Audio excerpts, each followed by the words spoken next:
সবসময় আজকের জন্য বাঁচতে শিখুন। আগামীকালকে কি হবে সেটা না হয় সৃষ্টিকর্তার উপরেই ছেড়ে দিন।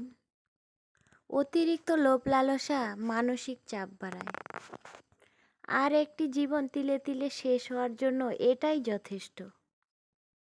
হ্যালো এভরিওয়ান, আসসালামু আলাইকুম। আশা করি সকলে অনেক ভালো আছো। আলহামদুলিল্লাহ, আমিও ভালো আছি। চলে আসলাম আবারও একটি নতুন ভিডিও নিয়ে। চাইলে লাইক দিয়ে পাশে থেকে যেতে পারো।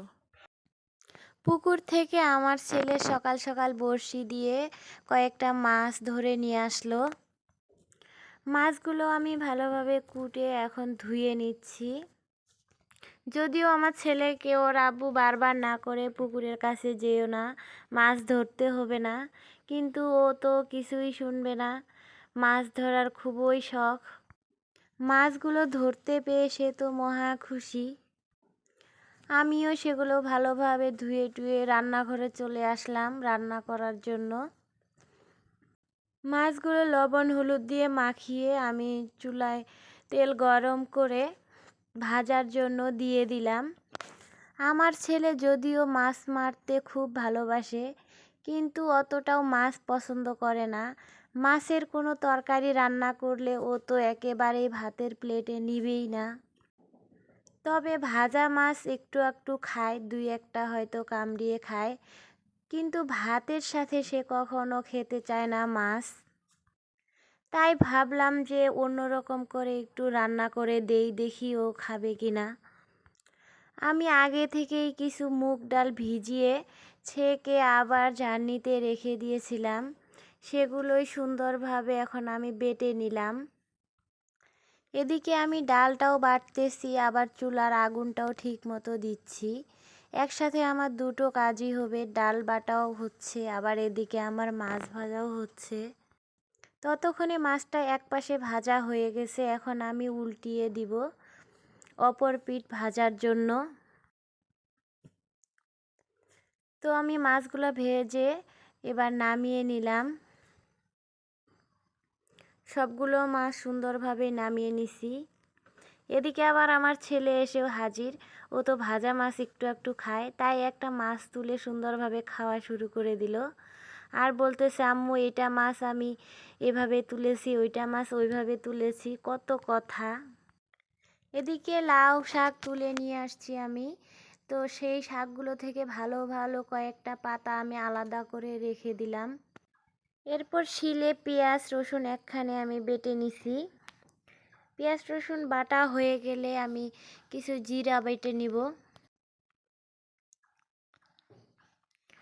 তো জিরাটাও সুন্দরভাবে বেটে নিলাম। তারপর হচ্ছে আমি কয়েকটা ভাজা মাছ এবার ভালোভাবে বেটে নিব। বাটার পরে দেখলাম কিছুটা কাটা কাটা বোঝা যাচ্ছে, আবার হাত দিয়ে সেই কাটাগুলো আমি আলাদা করে রাখলাম। তো মাছটা আমার সুন্দরভাবে বাটা হয়ে গেছে। এরপর আগে থেকে যে আমি মুগের ডালটা বেটে রেখেছিলাম সেই ডালটা মাছে দিয়ে দিলাম। তারপর দিয়ে দিব পেঁয়াজ রসুন বাটা কিছুটা, বেটে রাখা জিরে দিয়ে দিব। তারপরে এক এক করে লবণ হলুদ মরিচ সব কিছু আমি এখানে দিয়ে ভালো করে মেখে নিব।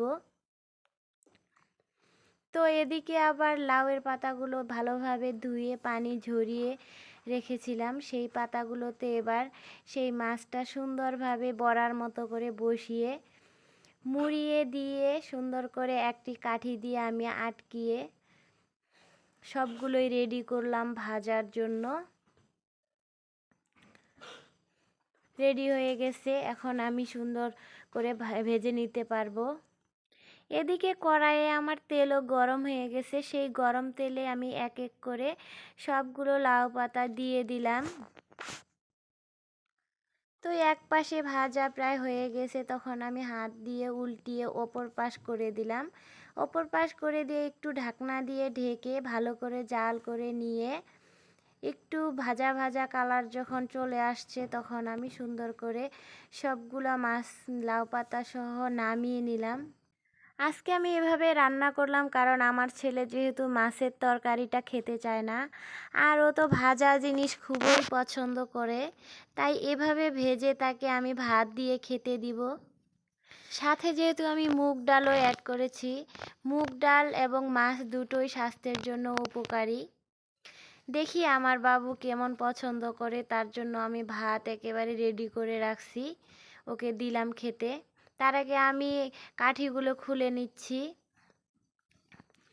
অনেক সুন্দর হয়েছে। ভয়েসটা যেহেতু আমি পরে দিয়েছি খাওয়ার পরে, তো অসাধারণ স্বাদ হয়েছে। খোদা হাফেজ।